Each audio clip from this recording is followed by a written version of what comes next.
All right, we're going to start right here with John McLeod. Let's hear it for John McLeod.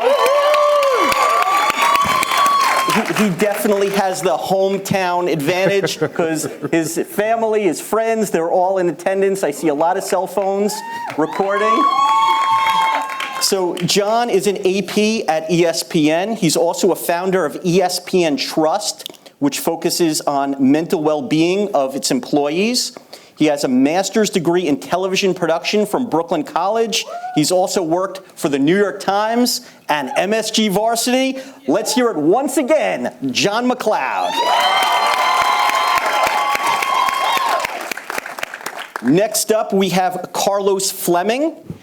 He is the head of William Morris Endeavor's basketball division. His agency represents, listen to this, 60 NBA clients, including Luka Doncic, Joel Embiid, Jimmy Butler, Anthony Edwards, Julius Randle. He also represents Venus Williams, Cam Newton, Christian Pulisic, Michelle Wie. Wow, that is some roster.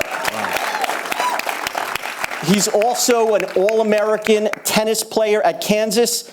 Please, let's give a nice warm welcome to Carlos Fleming. Next up at the far end, we have Martel Pegues. He's a social content producer for Bleacher Report with 8 years of experience in the industry. He develops content strategy across Bleacher Report's social channels and their app. He interned at Georgetown, was a public affairs assistant with the National Black Public Relations Society, a graduate of Bowie State. He is also in the midst of hiring a PA. So are you guys here for jobs? Okay, so he's the one you want to hit up after the event, okay? So please, let's give a warm welcome to Martel Pegues.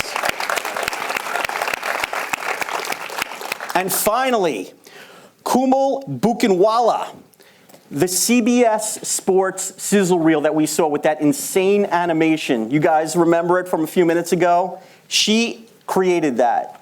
Let's give her a big round of applause. Absolutely amazing work. She is the senior art director at CBS Sports. She has worked in print, web, UX, motion, brand design, and information graphics. She is at the forefront of her field and has pushed the boundaries for what is possible in live broadcasting. Please give a great welcome to Kumail Buchanwala. So these four industry leaders represent a small part of sports, of the careers that are possible in sports. But theirs are so unique and so exciting. I want to hear what they do. What is a normal day in the life of you at ESPN? Why don't you start? Nothing is ever the same. My job is to tell the story of the storytellers. So you may see Stephen A, you may see Molly Karam or anybody else on the Get Ups squad, but I tell the behind-the-scenes story. So who's doing camera work? Who's doing audio work? How are the producers putting the show together? So I go behind the scenes and I tell the story. I give the story of how the pizza's actually made. And then we put that out there in different mediums and forms so that people like you can understand that there are more opportunities if you are not on camera. So I tell the story of the storytellers. We do this every single day for every single property that we have that's event, sports, and studio shows. And it's myself and my good partner, Spencer Jackson. And it's two of us versus 5,000, so please bear with us. Kumail, tell us what you do on a daily basis. This year is very unique. So I'll take this year as a sample set. We are the host of the Super Bowl. So from start of the day to end of the day, I could be, directing Super Bowl graphics, trying to figure out what our package is going to look like, set design, AR, VR experiences, everything that happens from a creative standpoint at the Super Bowl. Then we could jump into talking about NFL and what our week-to-week graphics look like on NFL, what stories we're telling in each of our 6 to 7 games that we air almost every week. Then I could switch to college football and talk about that and, jump into what are we doing new for our primetime game that just happened last week, and how did it go, and what was, what's coming for the next week. And then college basketball, which is about in a month's time. And then we switch to, let's say, what else? We have CBS Sports HQ, digital, social, all of that. So in any given day, you start from Super Bowl and end to the smallest properties that we have on, Sports HQ, to soccer somewhere squeezed in the middle. So yeah, it's a pretty busy day, I'd say. Outstanding. Carlos. Yeah, it's hard to give a succinct explanation of what we do on a daily basis. The core job in terms of how we keep the lights on, how we get paid, is negotiating deals on behalf of our clients. So it's sponsorship deals, it's the Nike deals, it's the Gatorade deals, and all the other marketing deals, the TV commercials that you see athletes in.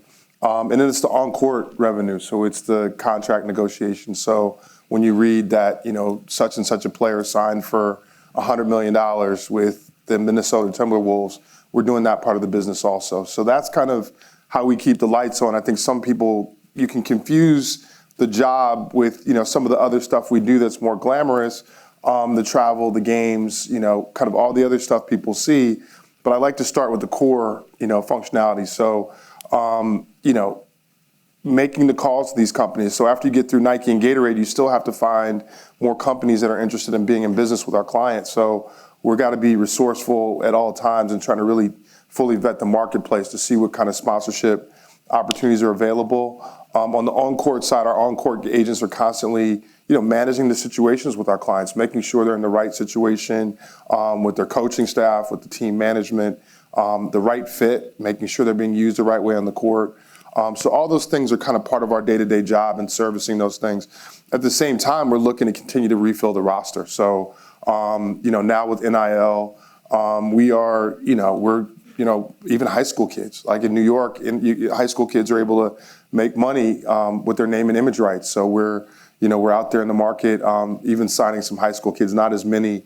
College for sure, because now it kind of gives us an early jump to be able to start working with those players earlier. So recruiting, in addition to all the revenue generating work, is critically important. And I think the last piece is servicing those clients, because once you get them on the roster, you got to keep them happy. We work in a highly competitive industry. Our competitors are constantly calling our clients. They're waiting for us to make a mistake. Sometimes it's not our mistake. Sometimes it's just industry factors. Your client gets hurt, or another player's playing great and he's not getting his playing time, or the marketing deals aren't coming like we anticipated. You can rest assured our competitors are calling our clients saying, listen, we'll do a better job than they are. So we got to keep servicing these clients, keep the relationship strong with them. That's where you end up going to the games and doing the dinners and kind of some of the sexier stuff, because you really got to just stay closely connected to the clients. So that's kind of a high level. Excellent. Martel. My day's pretty complex because I live in kind of like the middle of being a producer, but also managing our content strategy at Bleacher Report now, especially on our vertical platforms like TikTok, YouTube Shorts, and Instagram Reels. So a lot of my job is just finding good stories to tell about athletes, interesting things that are going on, finding out about old athletes and kind of bringing them back kind of into like the sports fold. A lot of it goes into editing scripts, really, helping our associate producers kind of get with the content strategy that we're kind of developing now and that I'm helping institute now, just that to elevate the storytelling with Bleacher Report, especially like on those platforms, so we can just continue to develop our voice. So honestly, social is just fun. So I like to have fun. Pretty interesting careers, wouldn't you say? Yeah. Absolutely. John, I want to talk to you first about getting a career in the ultra-competitive sports industry. Not everybody gets a trophy. I mean, there are X amount of jobs and X times 1,000 that are looking to get those jobs.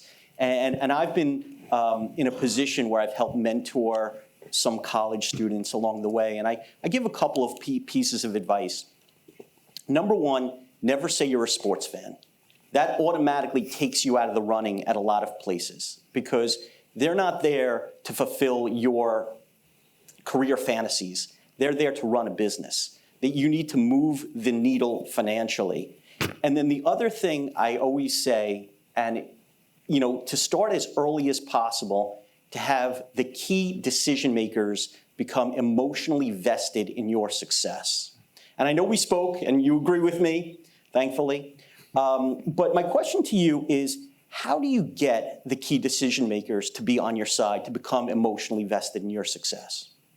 Well, it's a couple of things. The most important thing is, understanding what is value to them. If you're constantly leading with, I want a job, I want a job, I want a job, here's why I'm good, then you're not understanding what they're looking for. So, for example, what is a job post? Everyone thinks, oh, it's an opportunity for me to get a job. No, a job post is actually a public notice of a problem that a company has.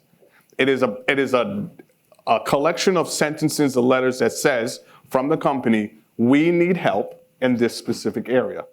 And if you have skills that are complementary or can support this, and you have skills that can solve this problem, we want to hire you. So in that same vein, what is a resume? A resume is a solution to that problem. And the thing is, you have to continue to be providing value because, as you said, there's so many people that are going for that job, whether it's ESPN, CBS, Bleacher Report, it doesn't matter where it is. You have to be understanding, okay, what does this person need? Not what do I want, but what do they need? Because if you go in to solve the problem, then the chances of you getting the job or getting the ability to solve it and being paid to solve it go through the roof. Are you hiring somebody that's only going to tell you, this is, I've done this, and this, and those things may be fantastic, but that's not what you need? No, you're not going to get hired because why do I need it? If a team has a fantastic point guard and you're a point guard and you go to them and say, hey, this is why I should be on the team, they're going to say, that's awesome, but we have a point guard. And the thing is, you have to be able to find those spots that say, hey, how do I come in and support immediately? So what types of conversations should you be having? How do you ask somebody is, hey, what are your struggles? Or what are some things that, I can come in and immediately help you solve? And by getting that understanding, you can then transition into, well, here's how my skills can help solve that problem. I'm ready to come and support you today or whenever the time allows. Carlos, diversity in the communication field is one of the key pillars of the organization that we're here on behalf of the Center for Communication. How can those that don't go to the colleges of those that are employed at a company or not, or the colleges that are not on the radar of HR or the hiring managers at an organization, how do they penetrate? First of all, I want to say, John, I loved your answer, man. I haven't heard that analysis before, but that was spot on. I think it was great advice. Thank you. And my answer kind of goes adjacent to that. I think, one, you guys you're interested in being in the business of communications, so you guys probably understand better than most. Reading is everything, and being informed and really kind of understanding what you're trying to sign up for. I think that's where it starts because we have a lot of people that come in, like you said earlier, Larry, that want to be. I'm a fan of sports. I grew up watching basketball. I grew up watching tennis. I played a sport in college, but that's not really demonstrating your passion for being in the business or to solving the problem, right? So I think that's where it kind of starts. I think we had a really interesting back and forth on my point of view on diversity in the workplace. And I think I don't mean to oversimplify it, but I do think it's pretty straightforward. I think the biggest challenge, if I start with our side of the equation, the people that are oftentimes hiring, it's that our HR departments aren't resourceful enough. They aren't canvassing wide enough to get the resumes of the kids that, if you just think about the city of New York and you think about all the universities around us, from Rutgers to NYU to Harvard to Dartmouth to Princeton to Morehouse to Howard, you can't convince me that there's any industry where you can't find a high-level, diverse pool of candidates that are passionate about that career path. I think the problem with a lot of our HR departments is they're lazy. right? And I think the reality is, and I'm talking about our company too, and I challenge them because, a lot of you guys' resumes may not land on the desk of the person hiring the HR department. So that means the hiring executive may never see your resume, right? So that I think is a flaw on the corporate side. And that's not to say that if you're, I have friends that are applying, they say, oh, I applied on this job on LinkedIn, and I want to tell them, you're probably one of 100,000 resumes in that portable, and they may never see your resume. So the other part of that, when you start talking about, and I'll get to the diversity part, is how to get your name in that conversation. You have to really believe in 6 degrees of separation. It was interesting to hear on the video, someone say, even in a room like this, you guys should be trading each other's information because it's hard to really appreciate how close you are to certain opportunities. It's just a matter of getting that business card. I know people don't do business cards anymore, but it's getting, that contact or that email address or, maybe getting that coffee or asking someone to facilitate an introduction for you. You never know what'll take you. I grew up in Cleveland, Ohio, right? I was about as far as you could be away from where I am today. But there was an agency that happened to be headquartered in my hometown. And everyone that said they knew someone that worked at that agency, I asked them to take my resume. I asked them to help me get an interview. A lot of these people didn't really have the relationships they said they had. Some did and really tried, and they gave my resume to someone and they didn't follow through. A handful of people really pressed it, and one person in particular got me in the door. What I learned when I got in the door for my first interview, and I met someone pretty senior at the company, he says, "You got a lot of friends." He says, "Everyone keeps talking to me about you." Right? And so all these people that weren't getting back to me were doing something, and it eventually landed on this guy's desk. Then when I got in front of him, I was able to see it.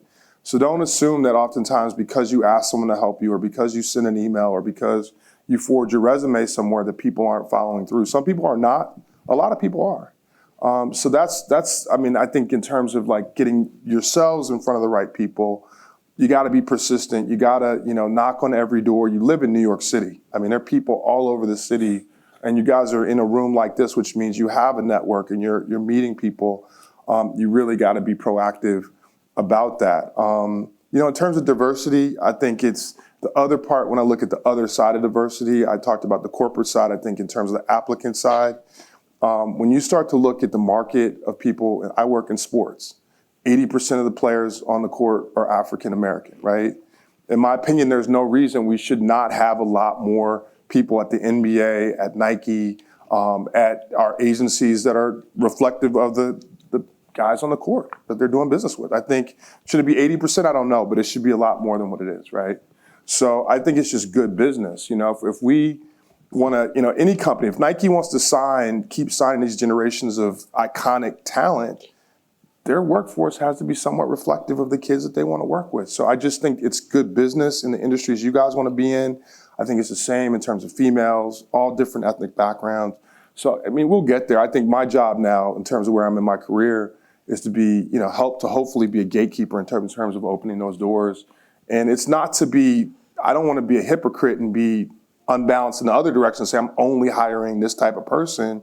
It's more to just be fair and balanced, because if we do it the right way, our workforce is going to be diverse.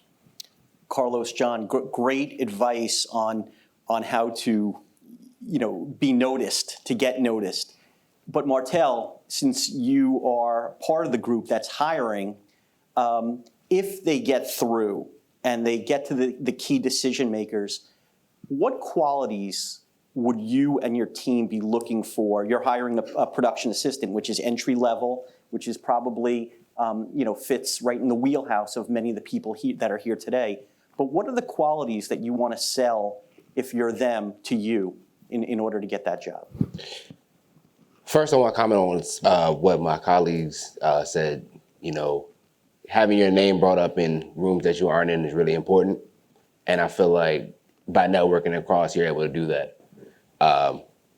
As far as to speak on that position, I feel like actually being a sports fan is important. You got to be wanting to be invested into the culture, but also not just someone who's like just a sports fan. Someone who's also immersed like in pop culture and in music and in film, and just someone who's just like a overall like kind of a wide-based person, I would say. Like you're able to kind of fit into many rooms, I guess.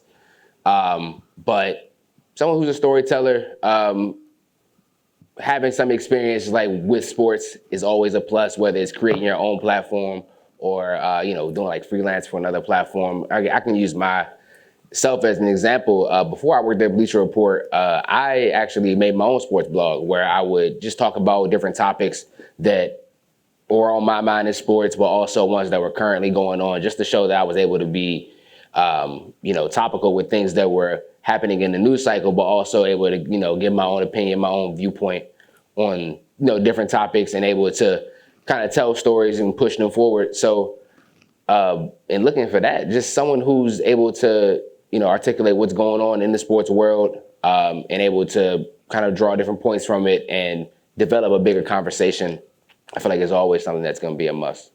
I don't want to like ask like who has like a portfolio, but like that's always important. You're always able to have your work on hand to show. I feel like that's always gonna put you in a better position, just because you don't have to like get ready. You're already ready. So I feel like that's really important. But like, I think with trying to find your first job in sports, because Bleacher Report actually is my first job. I was hired as an associate producer there, and that was like my first like real job, So like I'm not too far removed like from being in school. I graduated in 2016. So I'm still like figuring like a lot of like life out, but also like I've been able to maintain my job, which is cool, but it's growing and it's finding like a position where you like, you see yourself maturing and like have a forward thinking view of things, so you're able to like not be stagnant. You're not able to be, complacent and be like, I have a cool job at Bleacher Report. I'm doing this, but it's like, no, I want to continue to develop and like, okay, what are some skills that I can learn from this place and develop into my own life and also develop into my professional life going forward. So I always just kind of look at it that way. Mm-hmm. You want to have like you don't want to have like I feel like having like a 5-year plan is tough, like when you're young, because like so much can change. Something can change in 1 year that would like just pivot that entire plan into something else. But like having tangible goals that you can like achieve just by like, creating a platform for yourself, getting like a post or two up a week, I feel like is a big thing, able to be consistent. Like when I was hired at Bleacher Report, like I was told why I was hired, just because I was able to consistently tell stories. I was able to, fit in within the Bleacher Report voice. So whenever you're looking like to apply somewhere, like you want to look at like how that brand carries themselves in whichever department that you're going for. So for example, like the ESPNs, the CBS Sports, the Bleacher Reports of the world, you want to look and kind of investigate their social media, investigate their marketing, investigate how they cover players, how they talk to players, how they talk about players, and ask, is that how you view yourself as well? So, you just find your fit. I feel like you're able to kind of grow from there, but things always change. And that's the thing about social media too. It's always changing. Platforms are always having like different things that are going on with them that make them either stand out or just like literally just being like the main character on an app for the day. Like that would just change everything. So I don't know. We could deal with that part more about the Q&A part, right? Absolutely. We'll All right, have plenty cool. of time. Yeah. Kumal, again, that sizzle reel was incredible. Could you tell me about your background and all the classes and all the skills that you had to gather throughout your life and your career in order to create something that special? Don't be afraid of change, because when I was in school to the time I'm actually now leading a team, technology has changed drastically. I think keeping up with change and almost embracing it, I think is probably one of the key things that lets you stay at the forefront of innovation, and rather, following, you start becoming a leader. So I think that's a key sort of component. I'd like to grab a little bit of what these guys said, persistence, being able to sort of constantly go after what you want, make your dream sort of your reality. I dream a lot, I do. And I think it's needed for my job to be able to sort of have visions of what I see our brand to be. And what he said, problem solving. That's a key component of my job. Being able to sort of a design solution, coming up with it on a daily basis can get very exhausting. But if you have it in you to problem solve and take every challenge that comes your way in a, approach it in a fun, creative way, I think you can survive this industry really well. Getting to the technical skills, obviously, good design, you could choose your software that you'd like to design in. It doesn't really matter the medium you choose. It's really your voice that has to show in your visuals. I'd say that's sort of key, to see what your perspective is compared to the crowd that you're in. How are you different from everybody else? All of us go to school. We all learn the same design principles. How do you take those design principles and apply them differently is really what I'm looking for in a person. All of the people who are interested in design here, I'd say, have very similar technical skills. That's not what's going to set you apart. What's really going to set you apart is how you take those skills you have and how you apply them in the real world. So I think that's really my take on, set yourself apart and have a unique voice and don't be afraid to speak it. This panel has really elevated to great levels in the sports industry.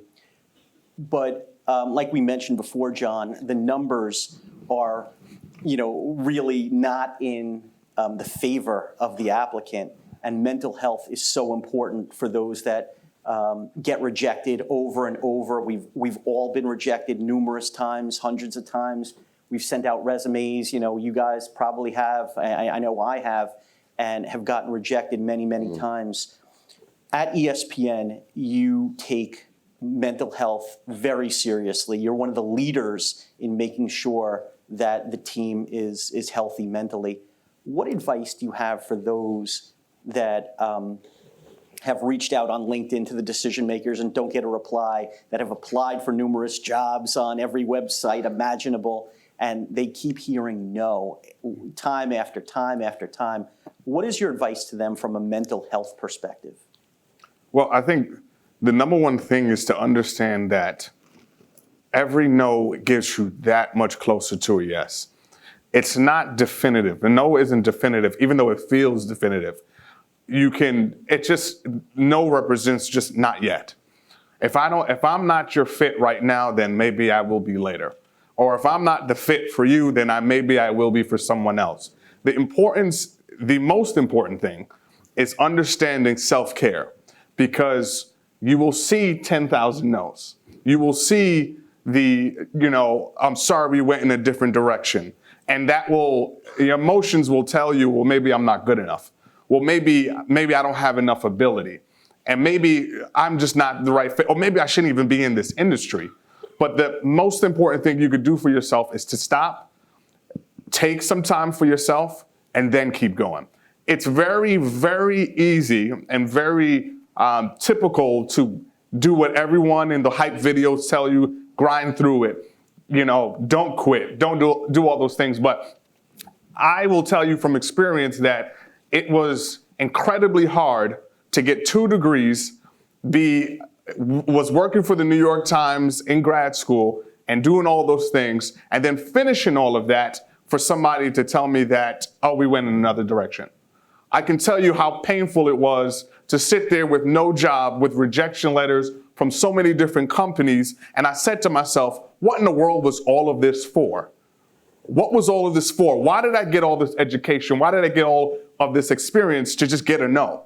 I was in the locker rooms with LeBron James and Dwayne Wade and with Mets and Yankees, youngest reporter and producer in there. And for some reason, I couldn't land a job until I had a conversation with my dad and my mom. And I had a conversation, and I was just so upset and tired. I was applying every single day. And it just didn't make sense to me, because this is what they told me to do. They told me to go to school, not my parents, but society. They said, go to school. They said, get degrees. When you finish the degree, then you'll get the job. Isn't that what they told all of us? And then when you do all of that and you're like, okay, I'm ready for the job, they say, no, we're good. I said, wait a minute, you told me to do this. So now it's the understanding of, okay, I went to school and did all of this, but you're telling me I don't have the experience that you're looking for? And I think one of the ways that you take care of yourself is to say, you know what? Let me take care of my mind. Do I have all the skills necessary to get this job? First, evaluate yourself. Because sometimes, let's be honest, I'm going to be very frank with you. Sometimes you don't have enough skills, but you believe you do. And the job requires more skill than you realize. So you have to take a deep self-inventory of yourself to say, okay, do I have all of them? And if the answer is yes, then, okay, maybe this opportunity isn't for me. If the answer is no, okay, I have to do what Kamal said. I have to get more technical skills and put my little twist on it. I have to do, all the things that is going to make me valuable to a company. But let's be real. Sometimes that takes a lot of energy. Sometimes it hurts. Sometimes you don't have it in you. But if God gives you another day to try, that means you have another ability to succeed. That means you have more out there. There's more in you. And regardless of how many no's you get, there's one more yes. The last thing I'll say is this. Getting a job and getting promoted is the same. You can do it the same way. I am providing value that supersedes where I am to solve problems at higher levels. What does that mean? It means that my skills and the problems that I solve are surpass what they asked me to do, so they elevate me to solve higher problems. If you have that mentality and say, what problem can I solve for somebody? How can I help someone? I guarantee you more people will be coming for you, which then boosts your morale, your emotionally and your mental state. But then you're also taking that self-inventory and you're getting more opportunities. Because it's not about you, even though it feels like it is. It's about what can I do to support this company that I want to work for. Very interesting and very important to me, the mental health aspect of it. And we all make it sound so easy. It's really not easy. It's really, really, really difficult. And if you have failure, it's okay. Okay? You're not alone. So Kate, I think we have about 10 minutes before we get to the Q&A, if I'm not mistaken. So if you want to line up behind the microphones, we'll get to the Q&A in a couple of minutes. Carlos, I want to talk to you about something that you said earlier. You talked about being a player agent, sounds glamorous. And everybody that I talk to that wants, a majority of those that I talk to want to become a player agent. I'm not sure they know what a player agent is, but they want to be a player agent. During our conversation, you said something that sticks out to me. You represent the cream of the crop, Joel Embiid, Luka Doncic, et cetera, et cetera. But of your 60, you also have to get business for players 55 through 60 on the talent level. My question to you is, what are the necessary skills that it takes to get them endorsement deals? And then this was the interesting part of what you said. Those are some of the same transferable skills, the same characteristics it takes to get a job with you. Could you talk about those skills that are vital to get the lesser known players, endorsement deals, and those same skills that are so important to you when you're looking to hire? Yeah, it was kind of an epiphany for me because I found when I was interviewing people, I started to notice that like the skill sets that they demonstrate when they're selling themselves effectively to our company is the same thing I have to do every day, when I'm trying to sell our clients to different buyers.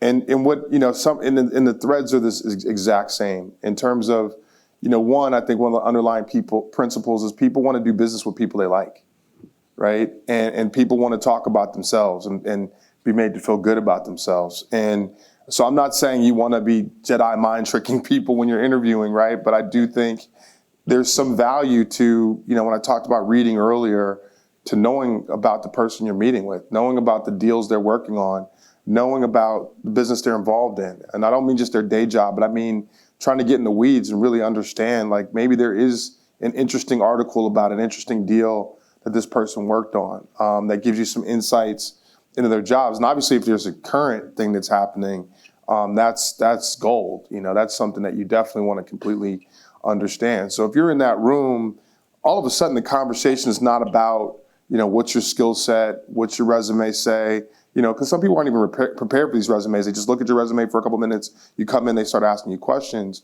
So you start to have that conversation, and all of a sudden, if you say, yeah, I read about this thing you were working on, thought that was really interesting. If you have a good point of view on it, that's great. You know, that can really lead to a strong interview, because it's communicating that you did your homework, that that you're familiar with the industry. You're communicating your understanding of kind of how things work. And you can have that understanding at every age. Just because you guys are trying to find a job doesn't mean you won't have a point of view that's as interesting as someone that's been in the business for 10 years. So, you know, I think that all those touch points are the same exact thing I do when I call, I called Mercedes-Benz today for Chet Holmgren, right? And why are they going to look at him? He's a rookie NBA player. I mean, people in the basketball world know him, but maybe not a lot of people who are casual fans know him, or certainly not people that are non-fans. So you have to be able to tell them, listen, we did some data research. We see that his fan base over-indexes with your consumer base. We see that you guys have done some work in sports. We know you're not currently doing a lot of work in basketball, but you're doing a lot in the community. It'd be a great chance for us to get to know each other and begin to start the relationship. So you just try to create that connectivity, right? Even though, Mercedes feels like a super long shot, you want to start that dialogue, show them that you're, have some level of understanding with their brand, and try to create that connectivity across the board. And it's the same way you guys are marketing yourselves, creating that connectivity, trying to create that dialogue. You want to make these people like you. They're going to do business with people they like, right? So I think those are some of the key points I would share with you guys. I think, of course, you got to be excellent. You got to have solid skill sets and all those other things, because when you're in that room, it's highly competitive and you got to demonstrate all those things. But those soft touches of being able to really kind of make someone look at you and go, okay, this person really gets it, is critically important. Carlos, you mentioned the word likability, and I find that to be vitally important in the industry.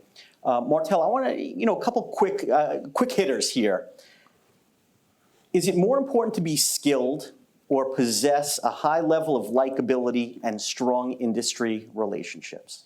There's no middle ground in that, huh? Because you need both. You got to pick one. Yeah. All right, middle ground. You need You both. can go middle All right, ground. so, but just to pick one, I feel like, I don't feel like the likability for sure, because it comes with like common ground, in our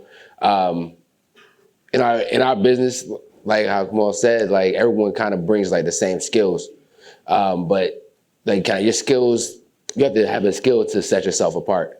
And I feel like that's where like your actual personality comes into play. Your the way you're able like to creatively problem solve.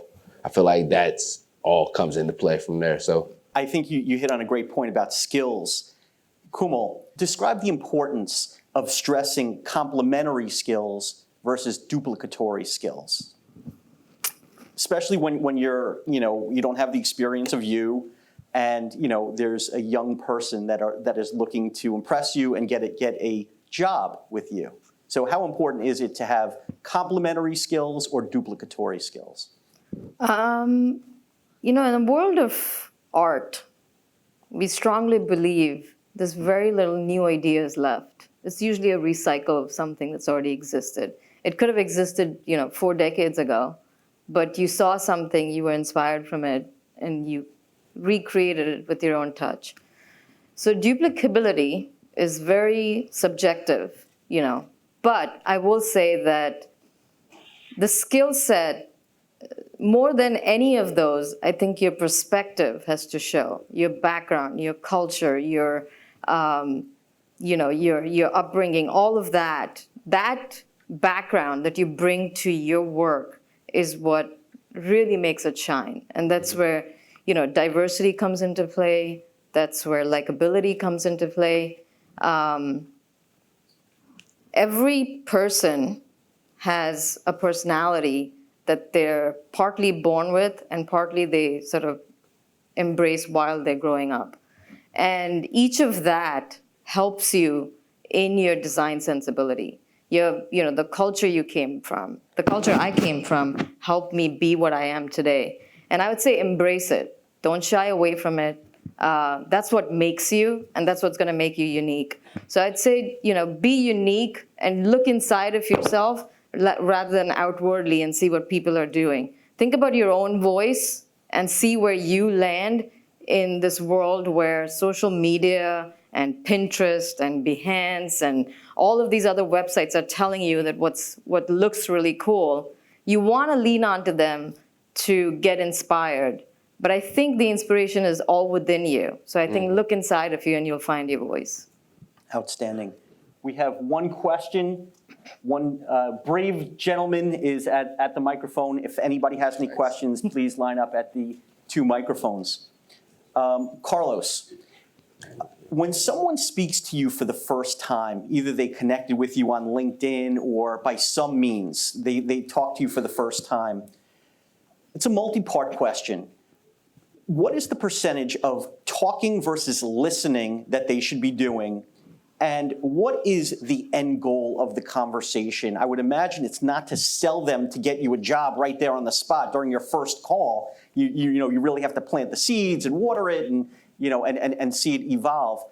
But talk about talking versus listening, and what is the goal if they're able to penetrate to speak to somebody such as yourself? What is the goal of that initial call? It's a timely question. It just happened the other day, and I had probably the worst call like this I've had in my career. It lasted probably about 6 minutes. And it was because the person I was on the phone with, who I don't mind saying was a manager at a college basketball team, high-level academic university, clearly a smart kid.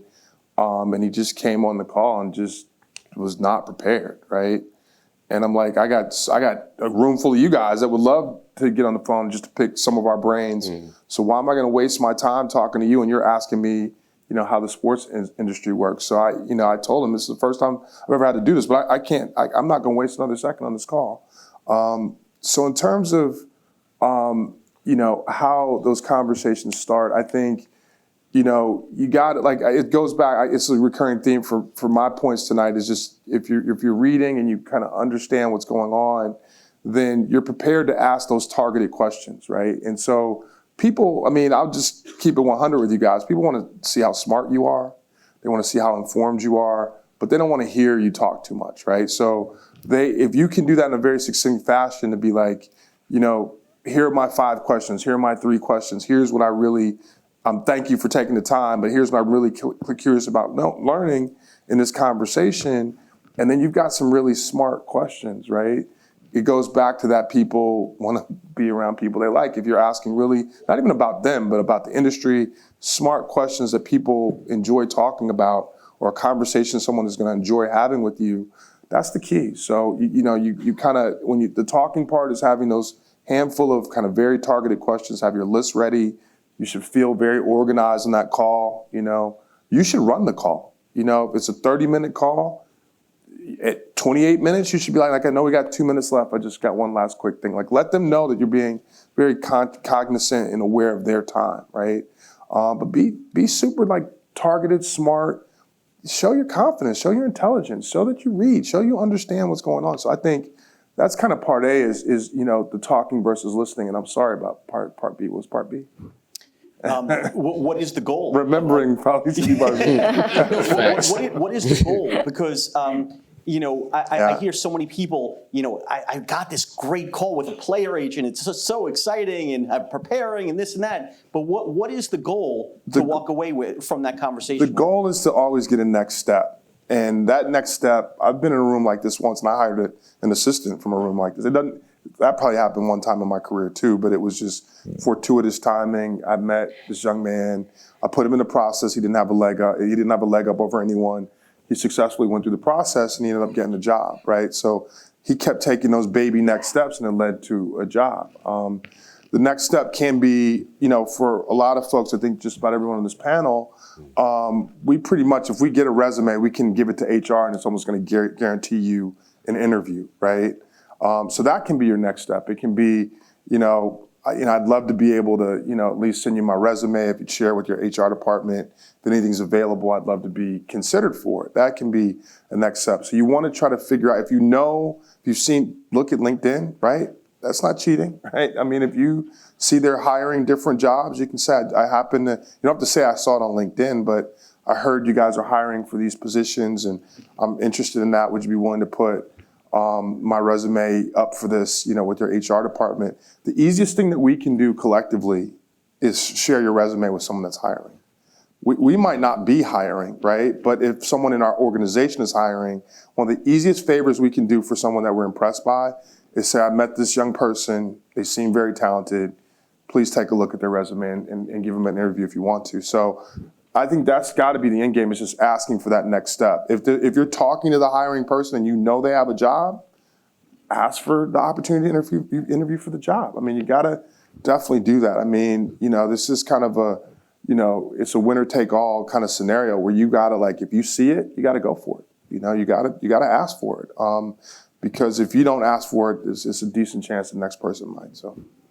And just to draw a parallel in my field, which is sports media production, in the interviews that I've done, probably thousands, over 30 years, I try to organically weave in information about the subject to let them know that I know who they are. I know their background. I know their experience. I know their accomplishments. I know their skills, but organically, not like, wow, in 1972, you batted .273 with 13 home runs. But I think it goes a long way to get a great response when they know subconsciously that you know what you're talking about. And I would imagine that's similar in those initial conversations. Yeah, for sure. I don't want to be too redundant here because these guys have a lot of great things to say too, but it's exactly that. It's, when you show your awareness, your competence, the fact that you've done your homework, people appreciate that, and people want to help. It's just sometimes we just don't have the ability to hire, because of budgets, because of available seats. There's a lot of things that we just aren't in our control. But when we meet talented young people, you guys remind us of ourselves, like John just said. I mean, he was in the same situation a lot of you guys were in not too long ago. I've been doing this 20 plus years. I still reflect on being an intern and trying to figure out how I was going to get a job. So you guys remind us of ourselves. We want to help. We just sometimes, our capacity to be able to do it is just limited. Outstanding. Okay, now to the Q&A section portion of our program. Great turnout of those that are wanting to ask questions. Let me just remind you, keep the questions concise.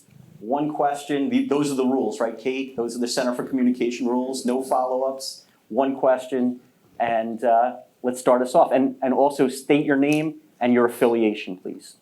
All right. My name is Josh. And what do you mean in terms of affiliation? What school do you go to? Where do you work? What college do you attend? Okay. Something like that. So I go to Southern New Hampshire University, and I'm here with my friend, Naeem. But my question is this. I guess it's more so towards Marcel, but if anyone else wants to answer, they can as well. But in terms of starting a social media page, i.e. a Bleacher Report, Overtime, Ballers Live, etc., what are some, if any, advices towards going down that road? I guess you would want to develop something that's in your own voice, I think, because no one can tell a story quite like how you can. So just like if you look at like the origins of like the Bleacher Reports, the Overtimes, and et cetera, like they all just started one day, but they started to develop their own voice over time. They were able to kind of differentiate themselves from their competition. So I would say just like find something in sports that you want to talk about, whether it be like sports business or like it could be like sneakers in sports, cleats in sports, sports fashion. Like that's how like League Fits got started. People just started caring about players' fashion. So they started an account about it, and now it's pretty big, and people started to take notice from there. But just like having that confidence to say, hey, this is how I feel about this avenue of sports, and I want to stamp myself in there as the person who's like the go-to person to talk to about that stuff. And I would say that's how you can like really build your own platform from there. All right, thank you. Thanks, Josh. Okay. Hi, my name is Ray Rahim. I'm a senior at Hunter College. I'm majoring in film and media. My question is to Martel, specifically in sports storytelling. What stories inspire you, and how do you develop that further into further bigger stories into a full reel or TikTok or whatnot? I would say any story that makes you feel something. Those are the stories that you need to tell. Like, for example, I had an interview with Deion Sanders Jr. Just talking to him about his journey, because he was also a college football player before he started to run the social media for Colorado when his dad got there.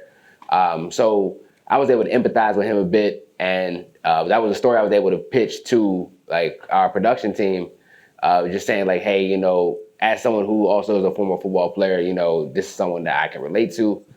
This is someone I can help tell their story, and also have our audience be not empathetic with him, but also kind of champion him, I would say. So yeah, any story that I feel can grow into a bigger story, or a story that makes you feel something, I feel is always worth telling. But that's something that only you can know, and just looking at it through a Bleacher Report lens, we also have to kind of take into account if our audience knows this person, or if our audience would even care. But that's kind of the joy in it, because you really don't know, But it's like I was telling you, you have that confidence to put something out there and really stand on it. That's kind of the beauty of it, though. Good evening, everyone. Thank you for your time. My name is Adam. I'm a recent graduate of the Made in New York PA program. And again, my question is for Martel. In your experience, have you ever noticed any problems with the pipeline going from TV and event production to social media production? I wouldn't know, to be honest, because I didn't work in TV production. But I do work with some people who are on NBA on TNT, and some of our producers help produce for Shaqtin' now. So I don't really have the answer for you there, but what I can say is that you always want to make yourselves kind of multifaceted. You always want to continue to be able to learn about whether it's film, TV, social, digital, print, all levels of production. I feel you would want to be able to have some type of knowledge in, because why not? I'll add to that, coming from TV production, the biggest sort of hindrance from going from traditional TV to social is long form versus a 2-second bite. And when you have to take a 30-minute story and convert that into a 2-second bite, because that's all people are doing these days, is just swiping and watching a quick TikTok video, that is the challenge. How do you tell a story that requires all of that time in a TikTok story? And I think that pipeline, it took a while for us to sort of find that balance on what is the crux of that story and how can you sort of change it to become a TikTok video. And obviously, very, very talented social teams, they guide us. And we often butt heads and we're always disagreeing.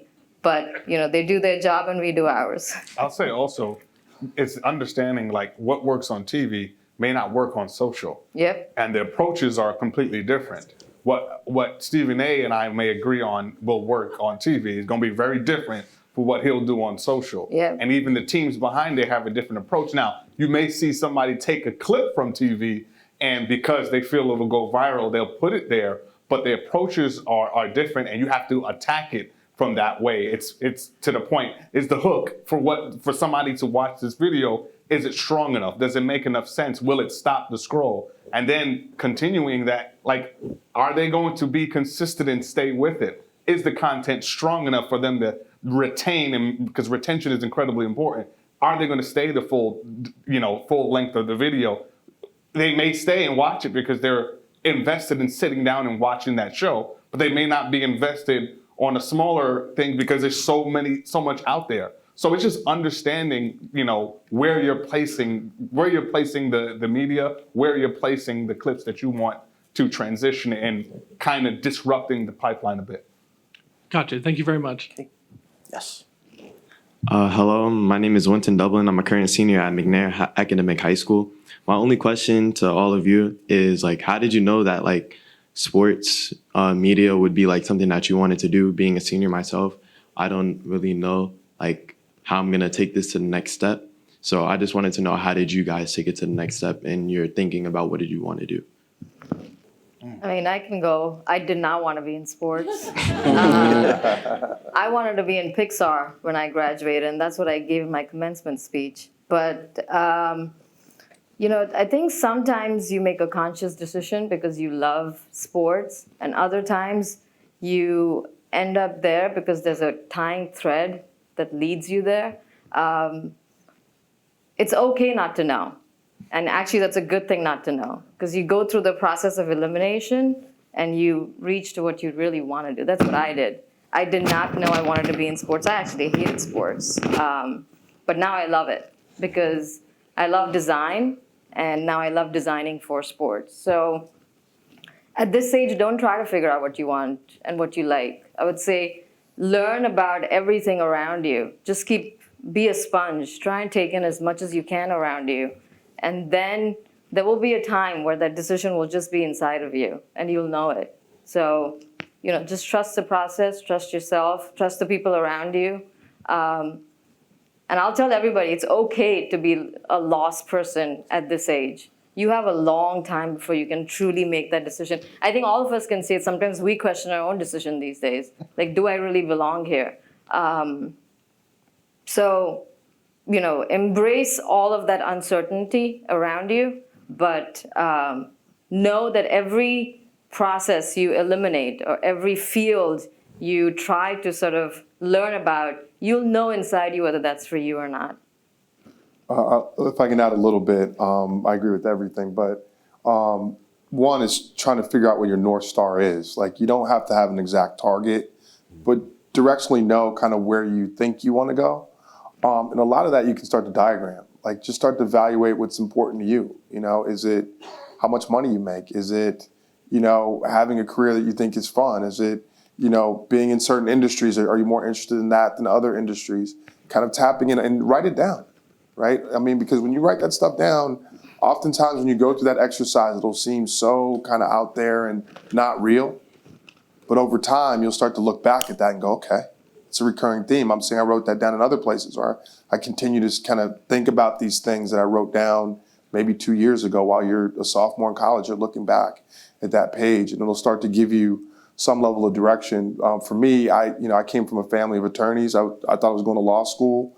That was the plan, but I was an athlete. I played tennis in college, and there was just something inside of me that kind of that North Star that said I want to have a career that's like, I think it's fun, that I'm kind of passionate about that. It's not that I was not passionate about law, but that was just kind of a job, right? But I knew in sports and the industry, and especially I was very curious about the marketing of talent at that time. That was kind of my North Star. But, I got lucky. I stumbled into it.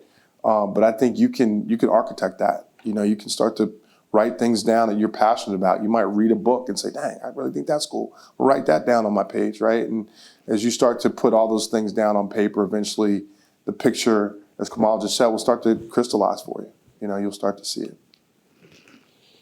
Thank you. Can I say one more thing? Yeah, I think my bad. what Carlos said earlier was important, and that is preparation. You may not know where you want to end up, and that goes for everybody in the room. But to both Kamal and Carlos's point, there is you kind of have an idea of what you like to do and what you're good at. If you start with what you like to do and what you're good at, then you can start that North Star gets real bright really quickly. Mm-hmm. And if you haven't figured that out yet, then it's time to go back to that self-care we were talking about and start to look at, what do I like to do? What can I do without even thinking about it? Mm-hmm. What kind of skills do I have that I can do in my sleep? And who kind of wants that? And while I'm trying to figure it out, can I go down in this road? And maybe you do get to the end of the road and it's not what you want, but at least you did it. And at least you had a direction, and you didn't have to have it all figured out, but you got somewhere to go. Yeah, I just feel like you gotta be authentically passionate about what you want to do. And that can change over time. I feel like that's kind of the beauty in you being so young right now. You have time ahead of you. You have time to say, hey, I want to do this, and if that don't work, you have time to pivot into something else. Like, you're never like running out of time, ever, you know? And like, this business is tough because it's so competitive, because kind of everybody wants to do it. But like, I feel like if you have that passion in you for it, like, you won't really like question your steps, you know? Even if you get to it one day and it's like, damn, I'm like not happy with where I'm at, or I'm like, you know, it could just be that day, but like, you kind of put yourself in position to be there. You know? Thank you. Hi, my name's Nathan. I go to Baylor University, where I'm a senior, and I graduate next month. But for the last 2.5 years, I've been running the lacrosse team's social media, but I'm also a player. My question's for Martel, so after graduation, I plan on staying a few months to run the social media for one more season, and I'm trying to expand my portfolio because it's my first time like not being a player and running the social media. My question is like, what can I do to what's something unique I can do for my portfolio that like makes me stand out when for people who are hiring? I guess kind of what I said earlier about making someone feel something. I would say that like kind of that initial like, hey, like they speak our language, I feel like is always something that's gonna stand out, at least like to like hiring. But like to yourself, in order like to build and expand, like you gotta take risk. You know, you gotta take content risk and be like, hey, just try something that you haven't done. I feel like that always puts yourself in position. Like, I don't know what you're doing with, you know, with Baylor's lacrosse social media, but you've been running for 2 years, so you've probably been doing a good job. But like, you know, finding ways to get like more personal with the players. Like I said, you won't be a part of the team like officially anymore, but like in spirit you will, doing through that. So like finding ways to, I don't know, play games with like the players and content, you know, finding like a sustainable vehicle that you can continue to produce with them while you're not a member of the team, you know? I feel like that'll help you out with kind of like standing out in that realm. Also, I'll say is, you know, or look at the data. What piece of content is performing really well and why? Once you figure out why that piece of content is performing well, you then can duplicate it and then focus on it, which then, because data tells you everything. Martel will probably tell you the best, like when something performs very well, they will duplicate and do it again because it's what your fans want to see. If you look at your data and you see something is doing really well, do it again and see if people really like it, and then you experiment with that. That's an excellent North Star. Have you watched Atlanta Falcons' social media account recently? Yes. Do you know the guy who recently started doing a specific point of view from the catwalk? And we've had cameras. We have 1,000 cameras covering any given NFL game. But he found a point of view that no one had ever seen before and edited it in a way that no one had ever seen before. We've been doing broadcasts for generations. But now recently he was on social, he started posting on the Atlanta Falcons stream, and he got interviewed by Wall Street Journal. Now almost every network wants to understand how he did it, what was his process, and how quickly you can do it. So it's really, we've been doing TV for so long, but he found a unique voice and he found a unique sort of point of view to the game that no one had ever seen before. Hi, I'm Haley. I'm a sophomore at Pace University, and I'm currently the chief of records for our chapter of the American Marketing Association on campus. So my question is just kind of general, and it's kind of opposite of sports. It's more about like the business itself. As a student leader and as leaders yourself, how do you continue to motivate your employees, build those connections, keep them engaged? Because outside you're all dealing with these players and individuals in the industry, but how do you deal with them like internally within your company as well? I'll say the biggest thing is it's the personal side. What does that person, what are their goals? What do they want? And it's understanding, everybody's vision is different. There's people that show up and they want to just do their job and go home. There's people that want to elevate, but maybe they only elevate because they think that's what you should do. You should be promoted. But there's people that, hey, I really want to have an impact over here. So we often stop the interview process in the workplace, once the person gets the job and this is the person, here's the job, thanks, I know you can do it, we move on. If great employers and one of my bosses, Crystal Plaka, is here, the best thing he does all the time is interview us over and over and over again. If you're a fantastic employers, continue to interview fantastic leaders, interview their employees all the time in some way, shape, or form to get to know how they evolve, how they're changing, because it's the rest of your life that changes everything else, which then changes who you are. So it's continue to talk with them, continue to ask them, okay, what are their goals? Have their goals changed? Do you still want to do this? And sometimes you'll get no or yes, but it's the constant communication that lets you know where they are and allows you to then put a trajectory for both you and the employee.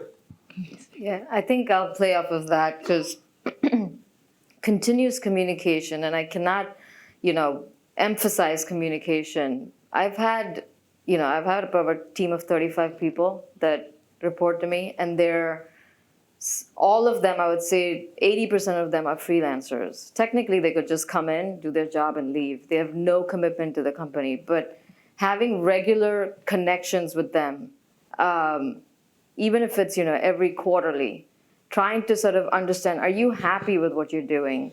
As soon as they know that they are reporting to somebody who sort of invested in them and invested in their growth, you will see the change in their response and their commitment to the job itself.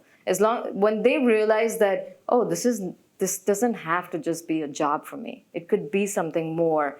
It's up to the manager to sort of ignite that in people. A lot of people just come in, they want to they're still doing a fantastic job, but they're not thinking of this as a career. They're not thinking of this as something that they could grow into and evolve. And I think it's up to the manager and the person they report to really show them that path, that this does not have to be just a job. It could be something a lot more. And communication is a big one in that. There was a guy who worked for me. He came in for a short-term gig and said, sports is not where I want to be. I'm just here because it's a Super Bowl and it's a fantastic opportunity for me to work on the best property. I'm like, all right. He did fantastic at whatever I assigned him. 10 years later, he's still working for me. Because every time I went back to him, like, look, you did this really well. How about you try this? And that kept him engaged, and it kept him engaged. And now he's almost like the lead of my team from coming in for a short gig. So that constant communication is very, very important. Yeah, I think communication is the root of everything, but right adjacent to that is, for us at least, in our shop, is collaboration, really kind of encouraging people to reach across the line. You'd be surprised how many organizations are very siloed, and you'll see, people that could easily be creating, great projects together don't even communicate. Once again, the communication thing, but collaboration is an important part of that, and transparency. In a lot of organizations, I think the death of morale is the meeting after the meeting, right? It's like, I think Martel said it earlier, like you want to have your name mentioned in rooms you're not in for good things, right? But a lot of times that happens the other way, where people are having conversations when you're not in the room, right? And sometimes it's for their own personal gain or because they're trying to advocate for someone that they want to support, and that can kill morale in the organization. So I think transparency, everyone knowing where they stand, and feeling comfortable with the feedback they're giving. That means you can give people hard feedback. You can say, yo, you got to get this together because this is not good, right? And you can give people great feedback, and they're not going to have a big head and think, okay, I'm the best now, because you know that you're just being balanced and fair with the communication. So communication is the bedrock, but I think collaboration and transparency are critically important. Be real, so. Okay, you have the last question. Well, it was kind of on the lines of what she was asking. First of all, good evening. Basically, like personally for you guys, I know we all talk about like trying to get into the industry. My question was like, how do you maintain like skill sets that lead to longevity in your positions?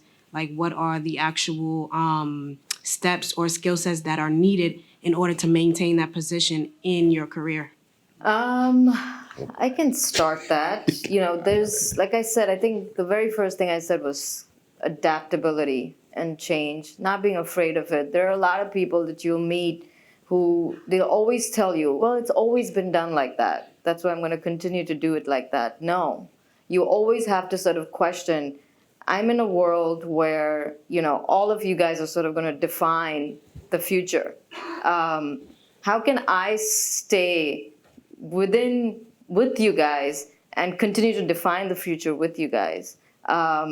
It's really adapting your skill set to time. And the only way you know that is being aware of everything that's going on around you in whatever field you choose. I'm going to keep this generic because it's not related to design. It's not related to being an agent. It's just adaptability in general, I think is really key. And, sort of understanding how it is to work in a team.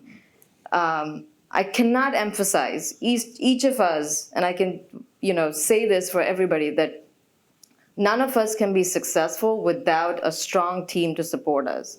And, right from the top to the bottom, if anybody tells you that I did this all by myself, they're lying. There's just no way you can be in the sports industry and survive on your own. Collaboration with the team is paramount.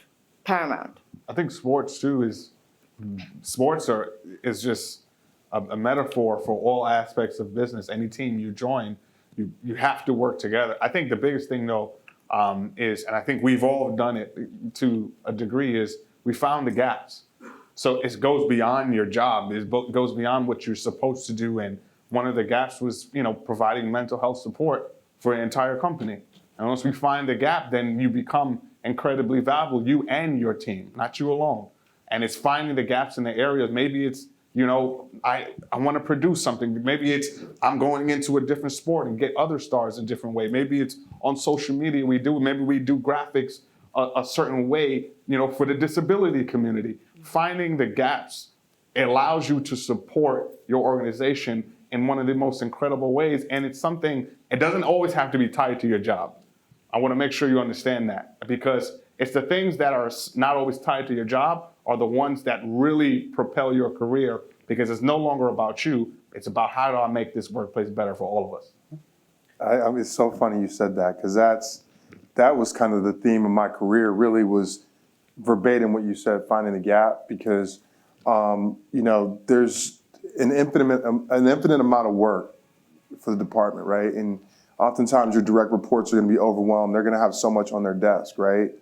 And they don't want to necessarily give you the work, because if you don't do it right, that just created more work for them, right?